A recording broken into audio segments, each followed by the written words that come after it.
Nearly 1 million total vehicles were reported stolen in 2021, according to the research. With this toolkit, I can get into a car and be gone in the car within 60 seconds.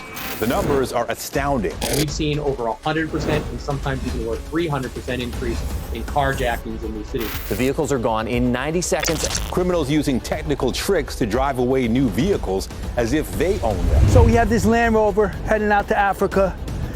We're just going to do some quick checks to make sure that the public VIN is correct for the vehicle.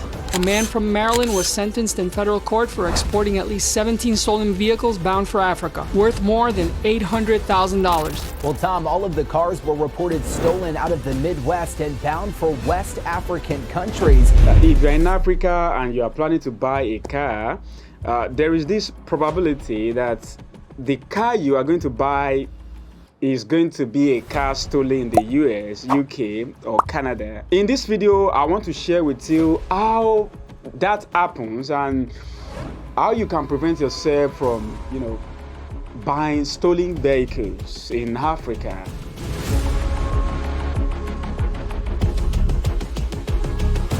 Stolen within seconds. Yet another vehicle swiped from a local driver. According to Crime Science Journal, this is the numbers of stolen car in the United States from 1960 to 2014. Looking at this chart, you will observe that the decade between 1960s and 1970 saw a spike in car theft.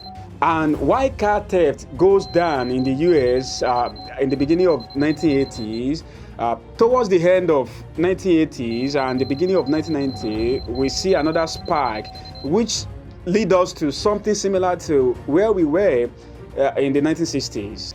During this era, there were three reasons why people stole cars. Reason number one, some people stole cars to sell within their countries, provided they can sell it quickly and safely. Needless to say, that was stupid. The second reason why people stole car was to commit a crime. Your car is stolen, somebody used it to rob. If this happens to you, within few days, you'll probably see your car, somewhere. The third reason, which is the most damaging reason, why people stole cars in the 60s, 70s, 80s, and early 90s was for chop shop. I don't know what that means.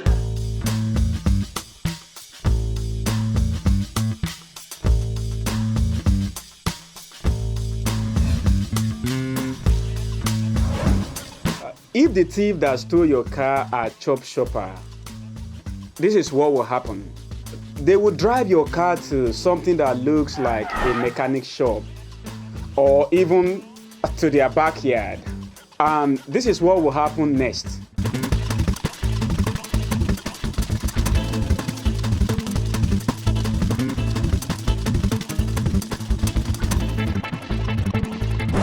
Within 2 or 3 hours, your car is no longer a car, but some car parts. And within 48 hours, some part of your cars have traveled 50 kilometers. Some have traveled 200 kilometers. I won't be surprised if some part of your cars have traveled 500 kilometers. At this point, there is no way on earth you can get your car back because you no longer have a car. What I just showed you now was the reason for this spike. But then, in 1969, to be specific, according to the US Department of Justice, starting on January 1st, 1969, all passenger cars manufactured in the United States or manufactured overseas on or after January 4th and subsequently imported into the United States were required to have a vehicle identification number. Because of this new legislation, car manufacturers started putting a vehicle identification number on their car's engine, starting from 1969. Because of the vehicle identification number, the car theft reduced a little, which is what you can see here.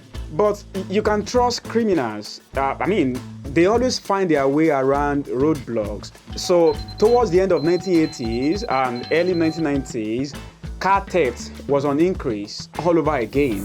By 1990s, car manufacturers were alarmed and they were thinking about what to do. And thinking of what to do, this guy got a wonderful idea, which was, let us put vehicle identification number at every part of the car. I'm sorry, the illustration I showed you just now is a little bit exaggerated, but you get the idea.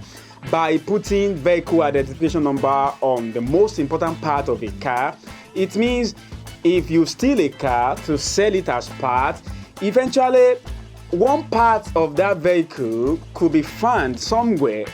And that is why from the middle of 1990s till 2014, there is a sharp decrease in the number of cars being stolen. But don't forget what I told you earlier.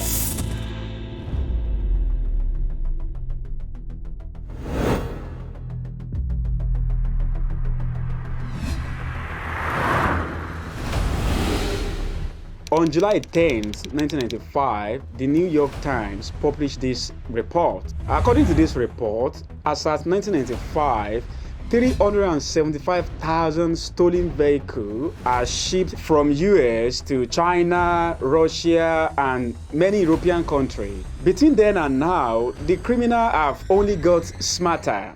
Why stolen vehicles are still being shipped from the US, UK, and Canada to Russia, India, Pakistan. Now there are new markets, and that is Africa. If you have some minute to do a few research on the internet, you are going to see several people whose cars were stolen in the US, Canada, only for them to find that their car are on the market in Nigeria, or in Ghana, or in Cameroon. And as we speak, thousands and thousands of vehicles are being shipped from the US to African countries. And those cars, many of them, are stolen vehicles.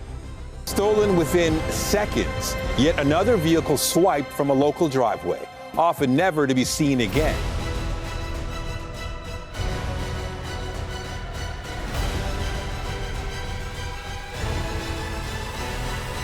Two thieves walk up to Naveen Lochab's Honda in the middle of a snowstorm in Brampton as his security camera rolls.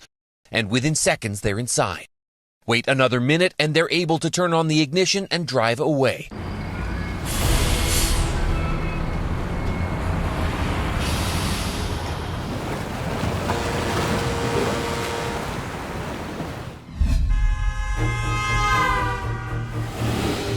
The first way stolen vehicles affect Africans is the moral angle to this.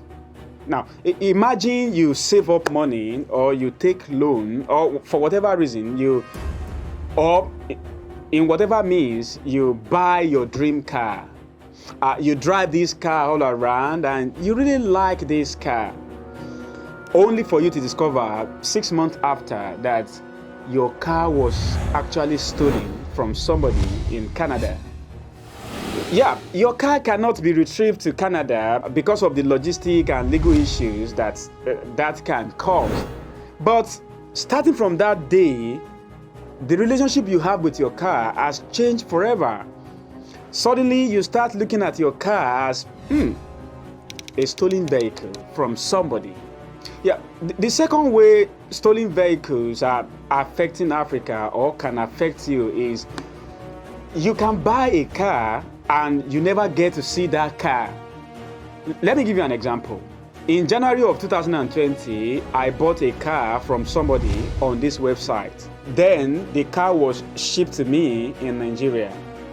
Now, I want you to imagine for a second that the car I bought was a stolen vehicle. And when that car got to the seaport, it was seized as a stolen vehicle and returned to the owner. I have paid somebody for this car and I will never get it. I do not have the statistic of the number of people in Africa who have experienced this, but I'm very sure certain individuals must have done this. Buying a car online, which many people do. I have friends who do that. Then you never get to see your car because when your car was about to be shipped, it was discovered that it was a stolen vehicle.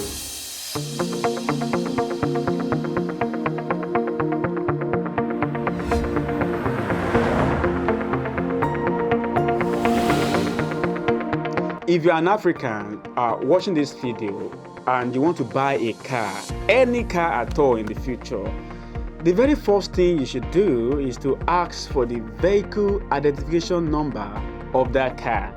Then you will run this number through some website which will give you an idea of whether that car was stolen or it is a genuine car. For example, if you are in Nigeria and you want to buy a car that has been used in Nigeria, you can use this website. By putting the vehicle identification number, you might have the idea whether that car has been reported stolen. If you are buying a car that has been used in the United States, this NICB website can help you. It's the same thing. Just put the vehicle identification number and you will have the idea if that car has been reported stolen. If the car you want to buy has been used in any European countries, this website can help you. Again, it's the same process. Just put the vehicle identification number and you will have the idea whether that car has been reported stolen. There are different other websites depending on the country you are, but just get this right. Do not buy a car until you are very sure that the car you are buying has never been reported stolen. Thank you so much for watching my video. See you next time.